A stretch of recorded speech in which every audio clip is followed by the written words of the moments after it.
whole world of compliance. So we spent a lot of time on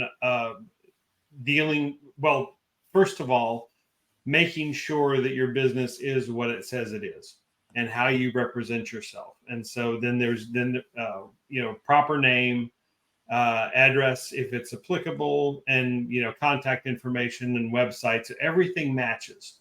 And we talked a great deal about being transparent that way, being exactly what you say you are, because if you can get away with it for a time, but eventually the technology being what it is, it's going to find you out.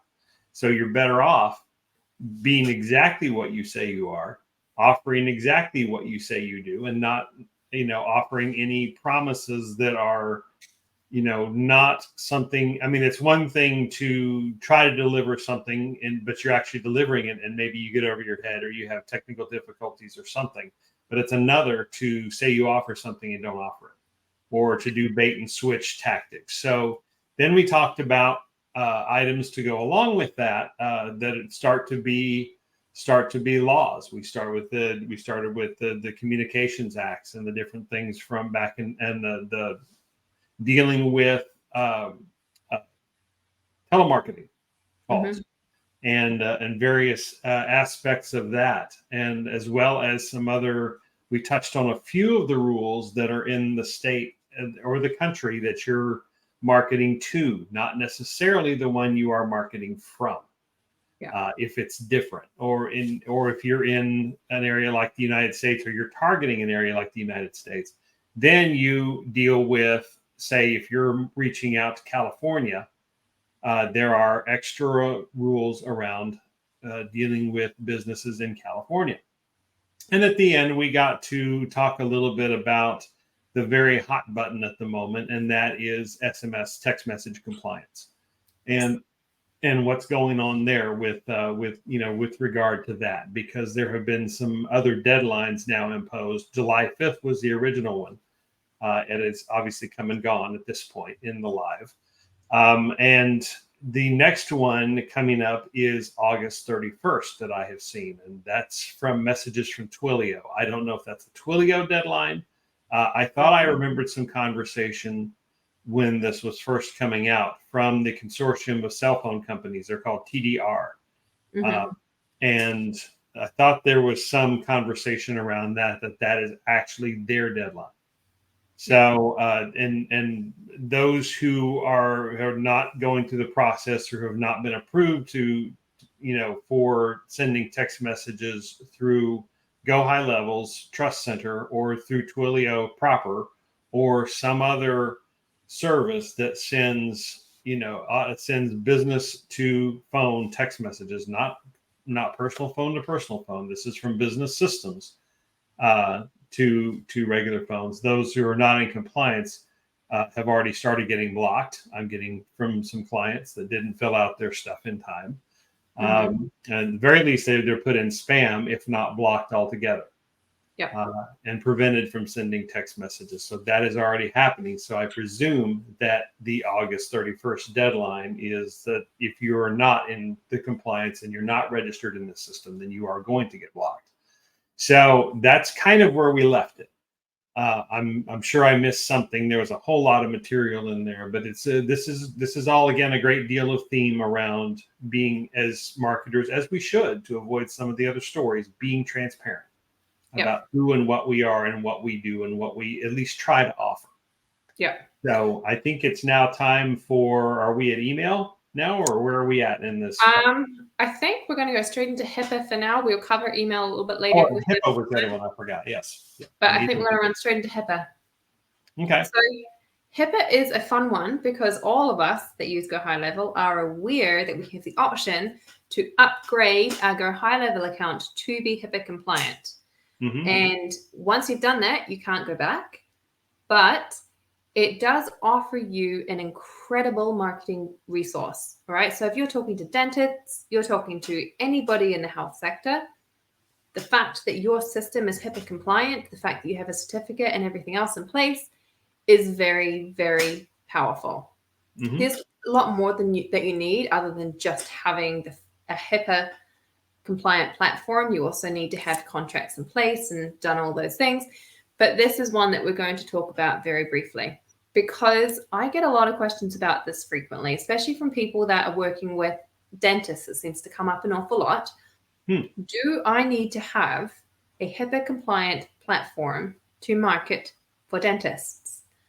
So we're going to quickly run through what the HIPAA law covers. It was enacted by the United States Congress in 1996.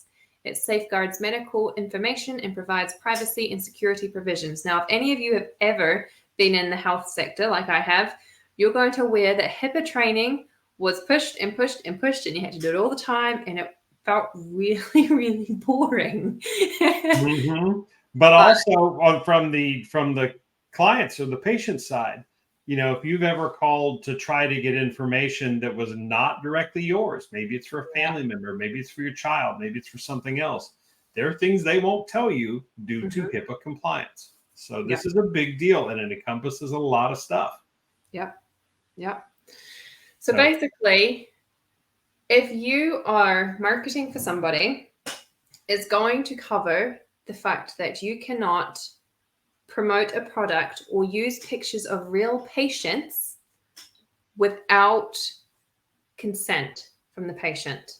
Okay, so I come across this an awful lot when I'm dealing with massage therapists, beauty and wellness space, and things like that.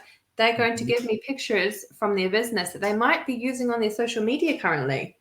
And I will always ask them, is this a patient? Is this a real person? Or is this just a friend that has modeled for you? Because if this is a real person, I ask them to provide written consent for that image to be used in marketing services. I mean, it's true with children, but now, in anything, not just HIPAA compliance, but then this stretches to, to adults, of people of any age. So it's very important to get this right. Yep. So you're going to cover this when it comes to dentists. You're going to cover this when it comes to therapists occasionally. You're going to cover this wellness industry in general. And it has to do with as much about the what is it? The patient, the relationship of the patient to the doctor, whether or not that person is a patient of that doctor, you can't even disclose. Is that correct? Absolutely. Yep. So from what I understand and from what I've been told, because I had to research this quite in depth for one of my clients, if I am doing lead generation on behalf of anybody who has a patient or is covered by the HIPAA law, if I'm just doing basic lead generation and all I'm doing is collecting a phone number and a name, it's a lead. I do not need to be HIPAA compliant. Okay. If I'm running a campaign that includes a calendar where I have access to the fact that this one person has set an appointment at this time for a service using this doctor, I need to be HIPAA compliant. Or if I've run a campaign that is very service specific, all right, and I know that Mr. Joe Blogs from down the road has booked an appointment at 3:30 in a week's time for a teeth cleaning at this dentist's office, I need to be HIPAA compliant. All right. So this is if they are actually a patient, considered a patient. Beyond it, there's a point that a lead stops. In the regular world, let's say the regular world, there's a point when the lead stops being a lead. It sort of goes from lead to prospect to client, right? Yep. So this is very much the same. Just to sum up, the way she's putting this is once they stop being a lead and they actually contract for services from this person, from this doctor, dentist, wellness professional, whatever, in that space, they then become, instead of becoming a customer, they are a customer, but they become a patient. And when they become a patient, that's where that line is. Yep.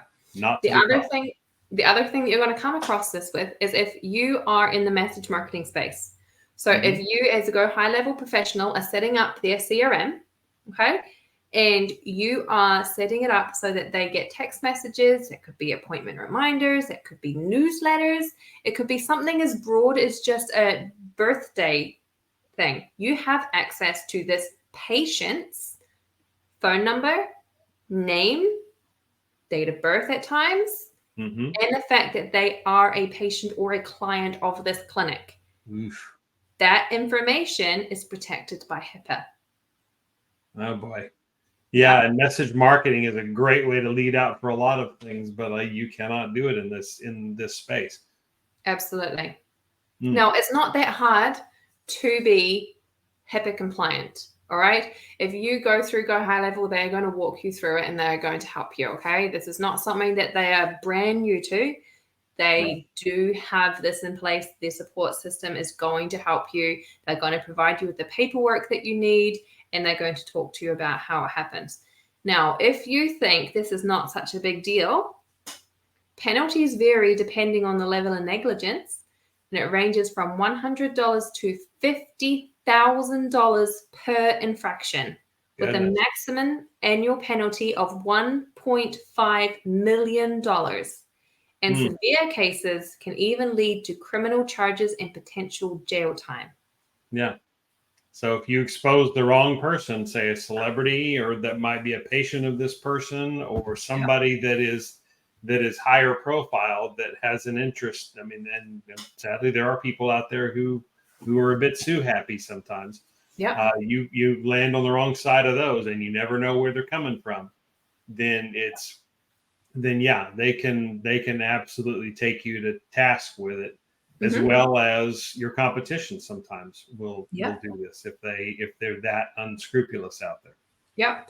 The other thing to consider about this is that if you're running an agency and you have more than one team member, if it's not just you, then you need to be aware that any information you're talking to any team member about, or any information that you're exposing a team member to that could fall under the umbrella of HIPAA, could be an infraction if they have not been brought in underneath the agreement that you have in place.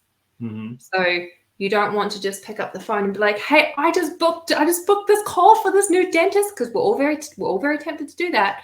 "I just booked a call, and this person is going to have a cleaning, and that's my 16th appointment I booked, and that's so exciting." You're breaking the law. Yeah, you're breaking the law. That's so. There's so many things to consider when it comes to being a reputable marketing agency, and HIPAA is one of those big ones. Are there particular aspects of wellness? I mean, we talk about the barrier crossing from a lead to a patient.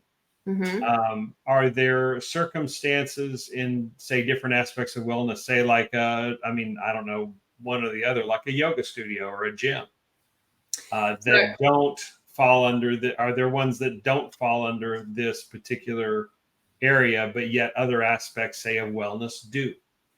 So from what I understand, now this is just my understanding, I've not actually done incredible research into this, but my understanding is that if you are advertising on behalf of a gym, that does not fall under compliance. If you are advertising for nutritional plans or anything for somebody that provides that kind of input into somebody, then it does fall under HIPAA compliance. Wow. Yeah, but that's my understanding. And if I'm wrong, somebody please tell me, because it would take a huge burden off me. better than that. I mean, if everybody is out there doing research mostly for their own survival, because that's when you do the best research, right? When you have to solve a problem that really impacts you, instead of just static research. If people come across good resources that really define those HIPAA categories, then that would be good to share in this space. Comment on this live. Yep, I would love that. So it would help all of us. Yeah, a little bit about me is my background is in disability services, and I moved here from New Zealand. So I had to learn about HIPAA in New Zealand, and then when I moved into America, I had to relearn it all under the United States frame, because I was working with patients and clients.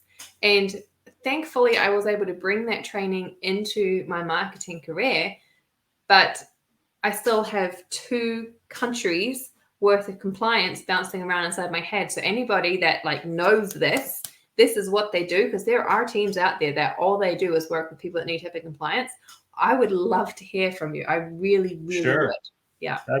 Can be an industry in and of itself, or an edge of marketing consulting that you somebody can specialize in HIPAA compliance, say, and then they can, provide whatever services under that umbrella, but they do it under the auspices of being, we'll help you stay in HIPAA compliance and provide you these marketing services. Now, is HIPAA called HIPAA in New Zealand or other places, Australia, UK, Europe? Yeah, we call it HIPAA. Well, at least we do in New Zealand. Yeah. Okay. Great. So we're going to cover a couple of other things. We just talked about message marketing. The other part that we didn't talk about is that often, as you saw when I talked about my email scripts, we use reviews inside of emails. Right. Or when we run review management. Okay. If you're working with a client that falls under the HIPAA umbrella, you need to have obtained explicit permission before using patients' information in emails or for reviews. Right? You might think that it's as simple as, oh, they left a review, it's perfectly fine, I can use this. The wording that you need to use about requesting that review and explaining to them that their name is going to be there, telling the world that they are a patient of this psychiatrist, needs to be extremely clear. Yeah. But doesn't that happen? Not that everybody would jump out there and declare themselves as patients of certain doctors, for their own whatever. But like if somebody does a Google review or, some other, very public site out there, let alone getting into the emails.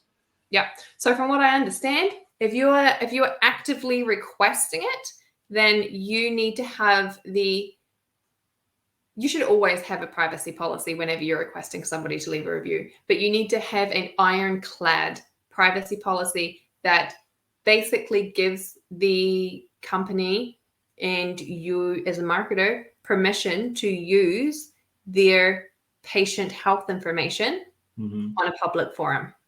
Okay. Yeah. So I'm not sure what happens if I just went and put it into Google and says, hey, Mr. Google, I went to this dentist today. I'm pretty sure I don't get a specific message pop up. I just know that as a marketer, you are held responsible for making sure you have the information. Yeah. Okay. All right. The other thing is those of you that do websites. If you're building a website for somebody that falls under the HIPAA umbrella and it collects, stores, or transmits patient health information data, you have to ensure that it's encrypted through forms. You have to employ encrypted servers offsite with backup. You have to include a HIPAA privacy policy and involve a compliance officer or team to secure their website when you're doing SSL. And usually I don't want to say get around that, but to accommodate that, there are services that do that. So when you see on somebody's front page, the login, you're not logging into their WordPress website. You're actually it's a link to whatever service that is. And they handle that for them. Yeah. So it's not hard to find. There are plenty of services out there that offer HIPAA compliance and take a lot of that responsibility off your shoulders. Right. So, which is why we're not going to go into it too deep. But we are just going to point out a few of the areas that you need to stop and think, okay, is the platform I'm using or the process I'm using falling under HIPAA compliance? Yep. So in conclusion, healthcare marketers must prioritize HIPAA compliance while leveraging digital marketing strategies. You have to stay up to date on regulations and make sure that you're implementing appropriate measures that will help attract new patients and provide tailored experiences while adhering to compliance requirements. And doctors and dentists, that's easy to do. Wellness is a whole nother area. So the people that are in the wellness space, which is hot, be aware of this. Be very aware of this. Yeah. And you'll be surprised at how many do fall under it. I was talking to somebody who runs it's like a salt sound cave space. A very alternative healing meditation space, and they fall under HIPAA. Wow. Yeah. So but then there are some that I found that don't. So you'll be very surprised. So make sure you do your research. For sure. Yep. All right. GDPR. GDPR is not one that's spoken about in the United States very often. It is a comprehensive law called the General Data Protection Regulation that was enacted by the European Commission to safeguard the personal data of European residents from misuse, disclosure, and unauthorized sale by data processors and controllers. Mm-hmm. So this is one that you're going to use if you are working with anybody outside of, not anybody, a significant amount of people outside of the United States. All right, and it's built on 7 fundamental principles that guide its implementation: lawfulness, fairness, and transparency, purpose limitation, data minimization, accuracy, storage limitations, security, and accountability. Yeah, this is very broad, and that's why you see them going after on the basis of GDPR now. Microsoft and Google and Facebook, and I mean, so this starts at the top and goes all the way down. So this is very comprehensive. Yeah, it is incredibly involved. All right. Mm-hmm. There are things that you can do. There are things that you can't do. There are things that you can do sometimes, things that you can't do other times. It's incredibly involved, and we're not going to have time to talk about it. We do talk about it in depth in the Atlas Agency Launch Lab, but I just wanted to bring it to you guys' attention that this law exists, and this law is very strictly enforced. So you need to be careful. And it's expanding outside of Europe too, right? Oh yeah, yeah. Other countries are starting to enforce it as well. Yeah. Or it's a good set of standards for them, so they're, where they don't have any, it's just easier for them, say, to adopt that standard instead of trying to do some others. So they're going with a little bit of the more restrictive. Yeah. Because it's already laid out in place. All they have to do is say, I'd say all they have to do is, I'm going to enforce this. Okay. Yeah. This is, our country's going to comply with this too. Okay, no problem. Yeah. And it's not the most restrictive, but it is one of the most restrictive and well enforced legislations out there. So it's definitely something that you need to be aware of. Right. All right. So we speak a lot about cold outreach and client acquisition and everything else. And one of the things that we promote is cold outreach email. So we're going to take a minute to talk about that. How many of you know about the Can Spam Act? And no, that doesn't mean, yes, you can spam people. Doesn't mean that stuff you buy from the store either. Yeah. It's not that fake meat. Right. Pork, shoulder, and ham. Yeah. It's a law that sets the rules for commercial email and establishes requirements for commercial messages. It gives the recipients the right to have you stop emailing them, and it spells out some pretty tough penalties for violations. Now, and where is this effective? What part of the world? United States? United States. Yeah. Okay. Yeah. And from what I'm aware of, don't quote me on this. I realize everyone's going to be watching this and going to think I'm an idiot if I'm wrong. From what I'm aware of, this is much more rigorously enforced on the west coast of the United States. Right. And it's particularly now California and others, yes, are following them. Yeah. But they are now in the last, say, year, really starting to ramp up and enforce some of this. And 100%. These have been around a while. I mean, you've seen unsubscribes on emails for a long time. And the process to go through with with complying with that, if somebody does click the unsubscribe, and what happens. But this has gotten particular attention in very recent times for some reason. Yeah. And it surprises me once you become aware of the compliance laws and once you start practicing it, how easy it is for you to notice things that are outside of the compliance. So I will get cold email messages, and it takes like 2 seconds for my brain to be like, oh, this isn't compliant. And it's more of a concern thing. Mm-hmm. So once you know this law, it's going to just become just regular, oh yeah, this is what you do, is how you tie your shoes kind of situation. So don't overthink this. You just need to be aware of it and implement it, and it becomes second nature. And it's very similar to the text message thing we talked about before. Yeah. It's giving somebody a chance to opt in is a little different if you're cold emailing somebody like that. It's just not as much done, and so not enforced, not a big deal. But the trick though is the unsubscribe and making sure that's visible and making sure it's very useful, and most importantly, making sure that if somebody clicks the unsubscribe, they actually get unsubscribed. Yeah. And that's the thing that I think a lot of these, well, it's 2 areas is what I see. I don't know about you. But it's one is actually having the unsubscribe in a place that it's obvious, that it's exactly what it is. They're required to have that on there to do it right. Yeah. It's got to be somewhere, and it's got to be, intuitive as to what it is. Yeah. It should say unsubscribe, but in the case that it doesn't, which is the universally acceptable word, it's other stuff. But then also it's actually going through it, because how many times have you unsubscribed from something and you still get stuff, you still get emails from them? Yeah. Yeah. And I mean, I've been through cold email courses, or a cold email course. And, one of the things that were advocated for was, just put in if you don't want to hear from me, click here button, but just write it in white. Mm-hmm. That way it doesn't show up. Don't do that. Yeah. It might that's feel not ethical. tempting, and it might feel like it's a way to get around these laws. These aren't laws you should ever be trying to get around. And this CAN Spam Act doesn't just apply to bulk email or cold email.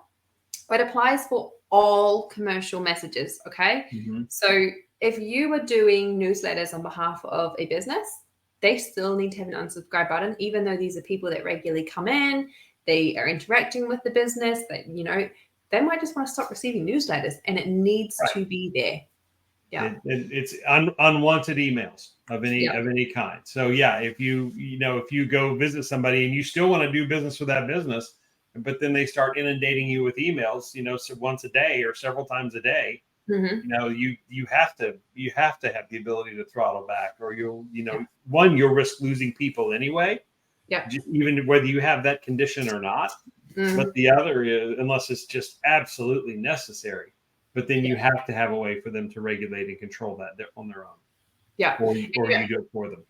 And the other objection I hear a few times is that people are like, oh, well, isn't it like including a link? Like, won't it make my email get sent to the spam box?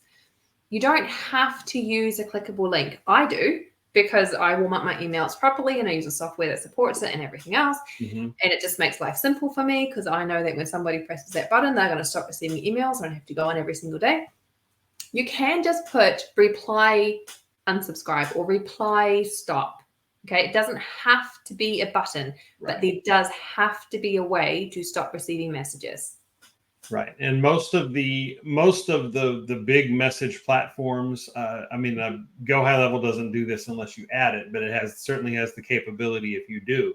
Mm-hmm. But the MailChimps and the Constant Contacts of the world, they almost require this already for you, and they have the link, and they have everything set up, and they know what it means.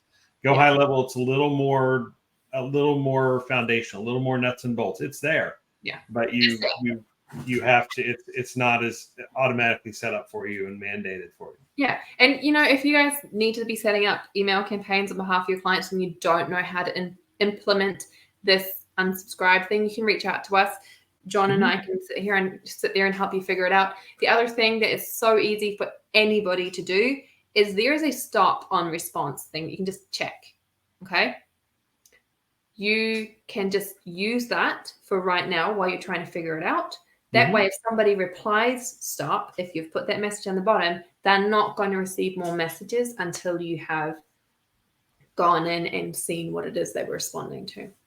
Right. And you want to kind of be careful with that sometimes, because it will take them out of workflows, when you don't want them to, when it's legit. But setting up the other is really not very hard. Go High Level already has the piece in it called Do Not Disturb that kicks you out of, turns off everything.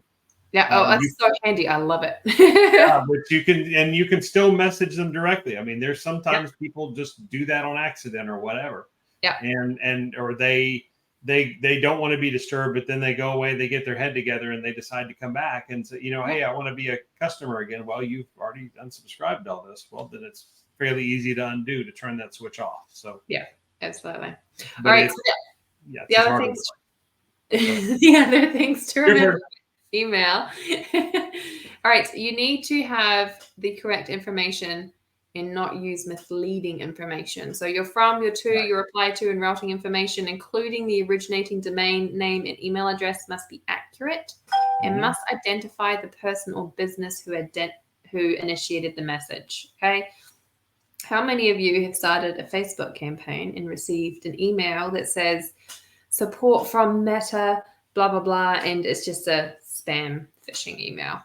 A lot of you probably. Oh yes, and you look, and if you learn to mouse over the address in the email, and it says big long name at gmail.com, but Yeah. the name says Meta support. Yeah. Yeah. That's no. Yeah. So whoever is doing that, if you're watching this live, you guys should stop. but You will be found eventually. Yeah, it teaches us, it's a very good example of make sure that your to, your from, your reply to, all of the things that you set up inside your automation workflows are correct. Right. And it still, can't say it enough, goes back to the whole idea of being who you are, being who you say you are if you're in this marketing business legitimately. Yeah. And you're trying your level best to serve people and Yeah. not fooling them. It's if you're doing what the right things and what you're supposed to do, good things will happen. And this email is just yet another example of setting it up, taking a little extra time, set it up the right way, and be who you say you're going to be. And you'll be fine. Even on cold emails, you'll be fine. The other one that's not commonly seen that we should all be aware of is that we need to tell our recipients where we're located. So our message must include a valid physical postal address. This can be a current street address, a post office box you've registered with the United States Post Office, or a private mailbox that you've registered with commercial mail receiving the agency established under the Post Service regulations. I have seen some of that, but not on everybody's. Not on everybody. Is this a newer thing that they're starting to do this, or I don't believe this is a newer thing. So what I do is I just put my website link in there because it's very, very clear on my website where I'm located. Now that might not be enough. And if somebody here has information as to whether or not I need to physically actually write my address into the email, please tell me, because I need to know, because I'm doing it wrong. All right. But I see a lot of those on the more commercial emails. It is the actual address down at the bottom. Yeah, so we might have to start putting it into our emails. Mm-hmm. And even High Level does that. If you look at the message email marketing template side of things, it actually has the address listed down. I mean, it's a fake address. It's meant for you to change, but it's there. Yep, exactly. So it's just something to put in there. One, you're going to come across as so much more professional, and two, it's the law. All right, you must tell recipients how to opt out of receiving future emails from you. So instead of this is important, yes. Instead of just saying unsubscribe right down the bottom, you must include a clear explanation of how the recipient can opt out. So it has to say, click here to unsubscribe, or if you don't want to hear from me anymore, click here. It has to clearly say, this is how you unsubscribe. Don't just say stop or unsubscribe. Okay. And some of that messaging gets kind of clever. You can, it doesn't have to be dry. It just has to properly explain the thing. But you can, if you have a certain theme or different ways that you do things, make it clever, make it kind of fun. Who knows? Maybe it'll stop them from clicking that unsubscribe unless they really want to. I have seen ones that say things like, if you don't want to learn how to get more clients and you want to continue wasting money on your current marketing plan, then click here and stop hearing from me. Like people have used it to market for things. Yeah, why not? Yeah. If you have to put it in, just so long as the procedure is clear as to what's there. I mean, there's nothing wrong with being kind of clever or funny or last ditch marketing pitch. Like you're talking about. Yeah. And then the other thing about unsubscribing is you're allowed to create a menu to allow the recipient to opt out of certain types of messages. So it can say, click here to unsubscribe, and then lead to a landing page that says, okay, I want to unsubscribe from this and unsubscribe to that, and don't want to unsubscribe to this, or I'll unsubscribe to this, but I will book a call instead.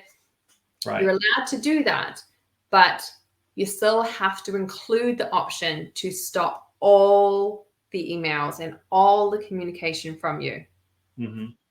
And that's what you're seeing more and more. You're seeing separate links. One is to change your settings. The other one is to completely unsubscribe. But even the change one has the unsubscribe in it. But you're getting more of that choice instead of clicking the unsubscribe and going to the page you're talking about, where there's, at least I see more and more where it's one or the other. Yeah, it's not both.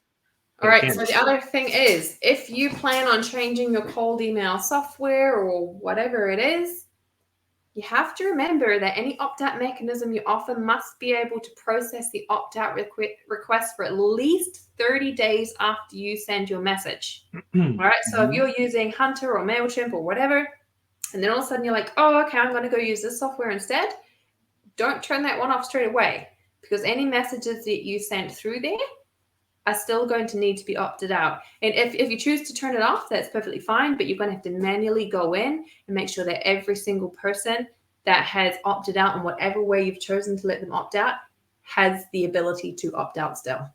Right. For at least 30 days. And then I had just had a situation recently where we moved CRMs for a customer coming from Active Campaign to Go High Level. And we had to bring over the unsubscribes as well and make sure that they were turned on and documented that they still unsubscribed, even in the new system, just like they did in the old one. Yep. And you must honor a recipient's opt-out request within 10 business days. Now, I do not recommend that you be like, oh, I've still got 10 days. I'm going to send them another 15 emails.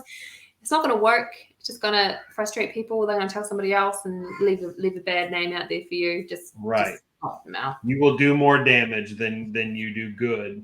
Yeah. You're not going to change their mind if they're ready to unsubscribe. Just let them go, and then when they come back, deal with it then. It's like leaving a company. If you don't want to leave that person around spreading bad whatever, just let them go. Yeah. All right. This one here, it might seem like a no-brainer, but you can't charge a fee, or you can't require the recipient to give you any personally identifying information beyond an email address, or make the recipient take any step other than sending a reply email or visiting a single page on the internet website as a condition for honoring an opt-out request. So when I said you can have a menu, doesn't mean you can have a funnel. All right. This should seem obvious, but somehow it's here for a reason, Yeah. If you're sitting there thinking, oh, what's creative ways to avoid this? There's not that many. There's creative ways to comply with it, but not many to avoid it. And there should not be any avoiding it.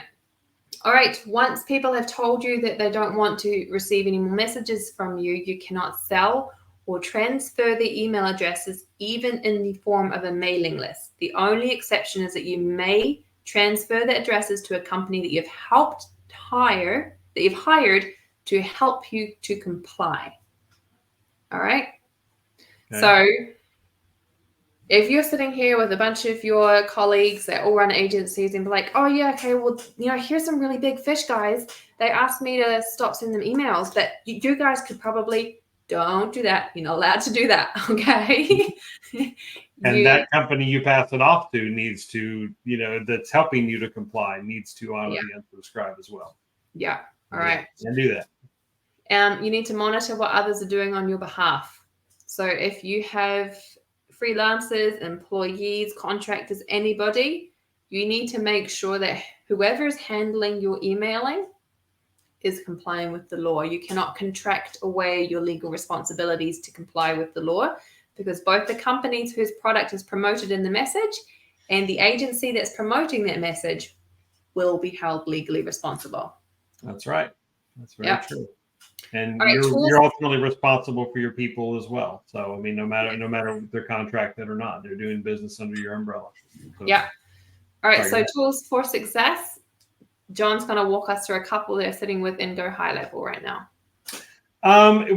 First of all, there is Go High Level, and we can do the whole big screen sharing, checking everything out another time. But one of the things that it does with Go High Level, if you haven't really explored this, it might be worth your time, and that is SMS verification and email verification. Now that's different than compliance. Okay. Yeah.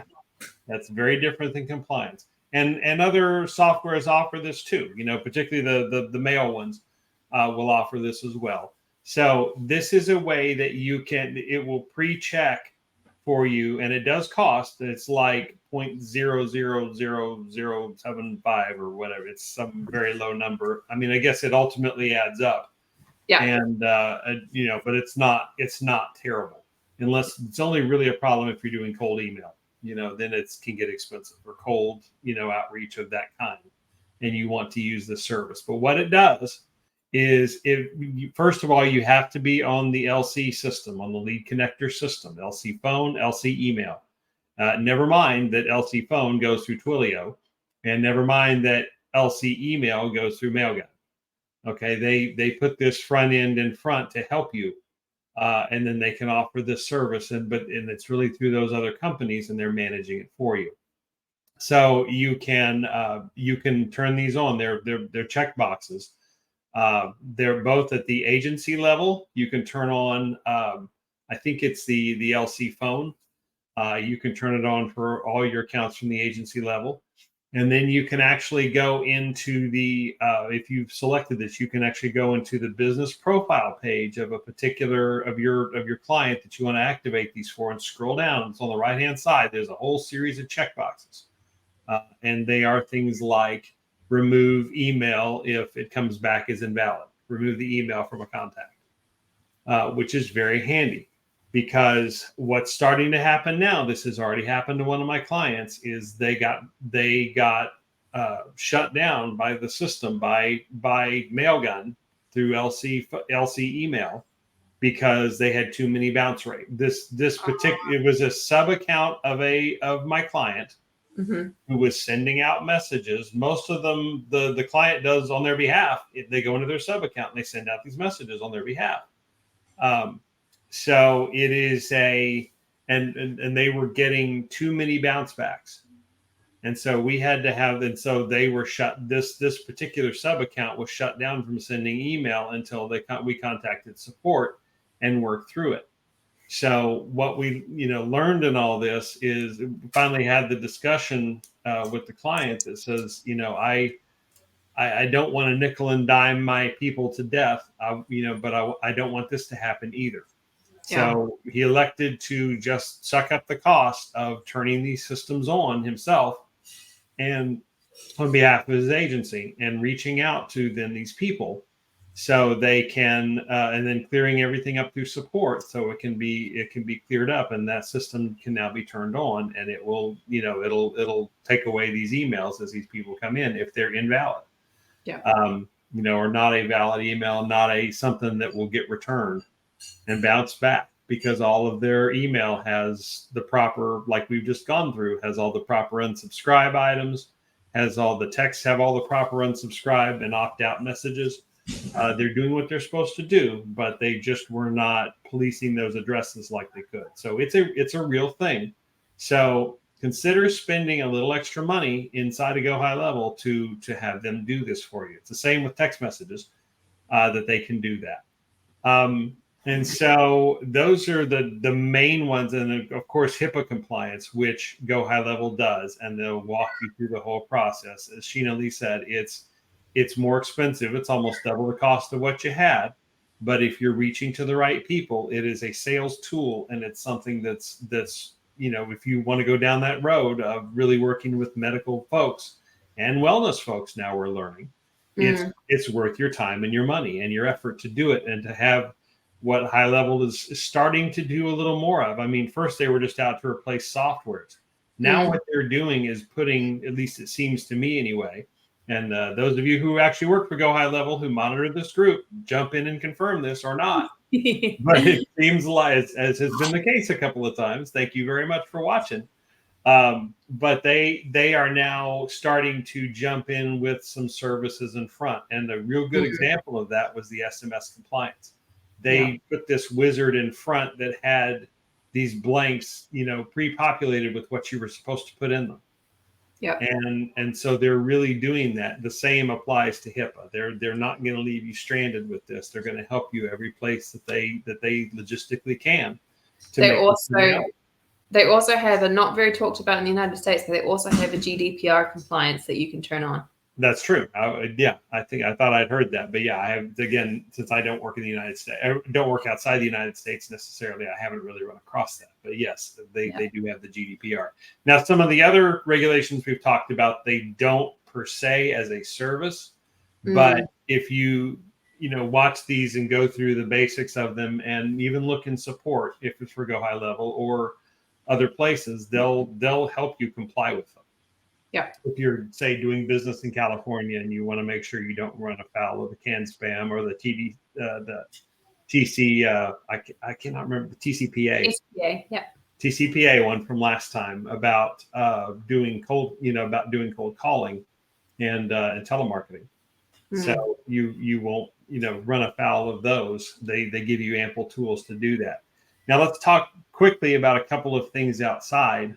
One of the things Sheena Lee was being modest about in the agency launch lab Facebook group last night. Not only was it kind of going through the imposter syndrome things, but she put out there the beginnings of.